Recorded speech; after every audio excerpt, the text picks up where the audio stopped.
This is the Chatterbox Network, and I'm Sassy Girl, aka Trisha, aka Lady P. If you're here for the truth, clarity, and conversations that don't dodge reality, you're in the right place. Let's talk.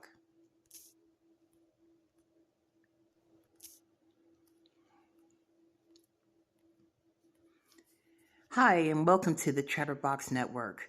I'm your host, Sassy Girl, also known as Trisha, and yes, Lady P for Patricia, depending on the day and how much truth needs to be told. I'm here to enlighten, educate, inspire, and uplift.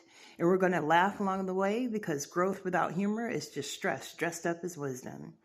I'm known for being straightforward, unapologetically honest, and a little sassy. Not reckless sass, intentional sass. The kind that cuts through confusion, challenges narratives, and leaves room for healing and elevation.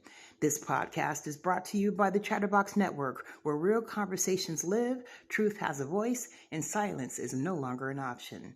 So sit back, relax, open your mind, and let's get into today's conversation.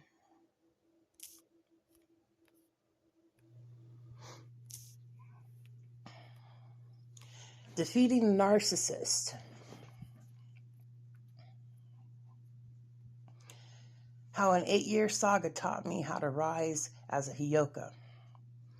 There comes a moment in every survivor's story where the veil lifts, the fog clears, and the truth stands naked in the light.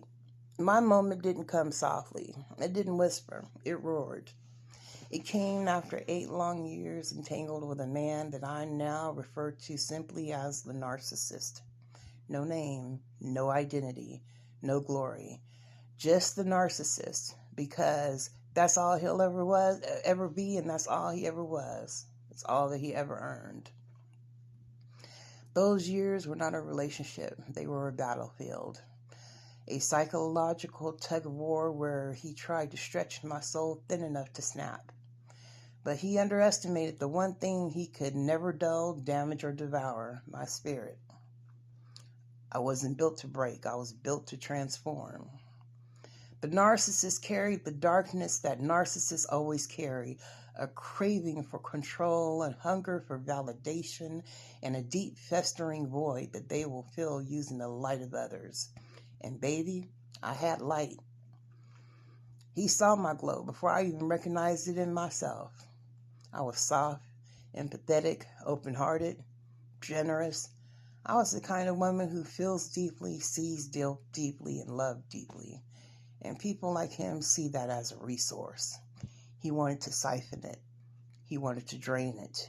He wanted to tap into me the way a parasite taps into a host.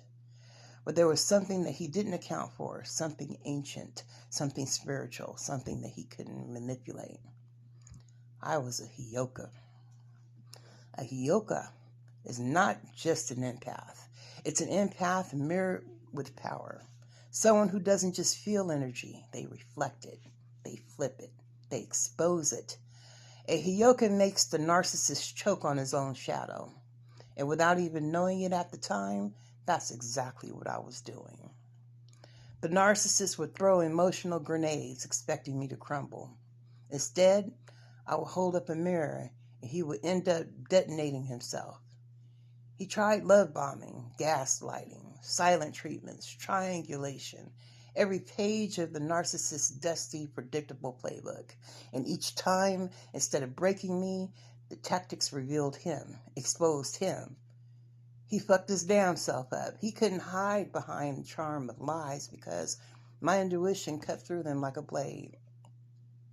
The thing about being Hyoka is this: when you see the truth, when you wish you didn't, some shit you just can't unsee.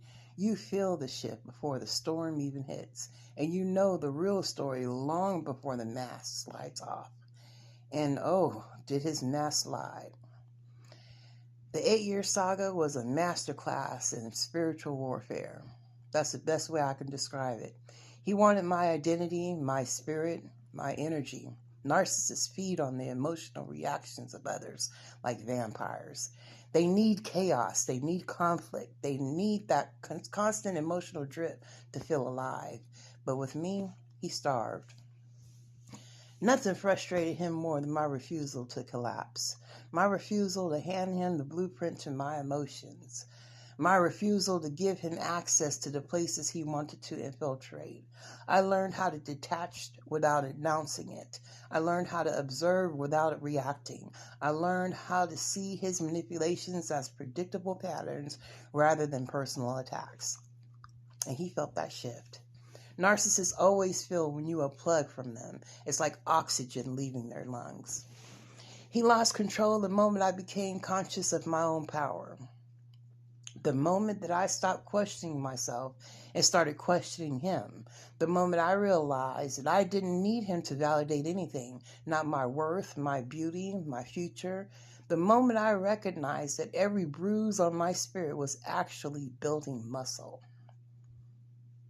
That's when he lost control. The narcissist didn't lose because he was weak. He lost because I woke up. I rose. I transformed. I stepped into my Hyoka nature fully, with clarity, intuition, and the strength to walk away without permission, apology, or explanation. Defeating a narcissist isn't loud, it isn't dramatic, and it's not even a scene. It's quiet. It's internal. It's a reclaiming. You defeat the narcissist by refusing to be their supply. You defeat a narcissist by choosing peace over chaos. You defeat a narcissist by walking away and never looking back. And that's exactly what I did. The 8-year entanglement ended not with revenge or closure or some cinematic final showdown. It ended the moment I realized that I had already won, because I survived what was meant to destroy me, and I didn't just survive, I evolved. I stepped out of the darkness with wisdom, intuition, discernment, and a spiritual radar that can pick up on a manipulator from miles away. I walked out glowing. I walked out restored. I walked out ready to tell my story so others could find their own exit.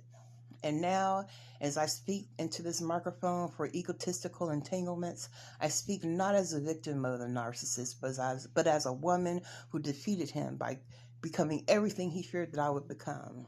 Whole, awake, untouchable. To anyone listening, remember this truth. Narcissists don't fear losing you.